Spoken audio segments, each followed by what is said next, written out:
Angu kana njuzu chaiyo inotoitawo jealous wangu yangu yekisimusi. Mfesi akainvita mafia rake nekamwe kabhebhi kake kukisimusi. Kabhebhi kanjuzu kankasarira kachidresa kachitaura nechemwoyo kuti da kudresa zvakapenga kudarika kangu kabhebhi kanyowanzo kuti Mfesi anga akuzvinzwa achinzwa mwoyo wake achitoseka. Kabhebhi wangu kachibudikira. Shit man, damn it, kaibaka wangu kuita hai.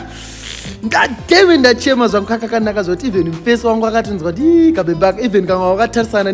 neriso rengu kuti shit iwewe damn it. Kanga Mfesi kanga kutora mapictures kuti Mfesi anga kutomhanyisana naye kuti musatore bhebhi rangu mapictures, but kanga kabhebhi aka zvaitoka bowa waiza bozi kairwadziwa nenjuzi yangu yekudya waiza. Mfesi akutanga kutokanda nzungu achidya achiwaiza njuzi yabva hamira ndizvitewo ndozvigona kudai so haingeri talented yakangogona ipapo neipapo ka1 zvekuti even nando akatanga kutoseka, but kabhebhi aka kamwa kave necrush kakuda kudai kakatadza waiza kadzokorodza futi katarega ndiite futi kadai so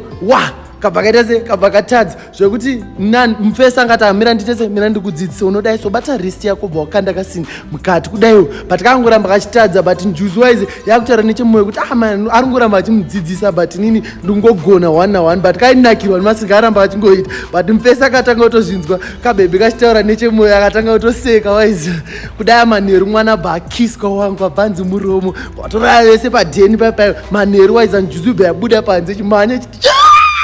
damn it, shit man, nakiswa Mfesi ndachuswa najonje wangu shit man iwewe. Izvo zvekuti kakafara zvekuti even mangwana kaito kufamba kachine joy kakaona munhu achida kubatsirwa kaimubatsira, kada kutakurirwa masini wangu kane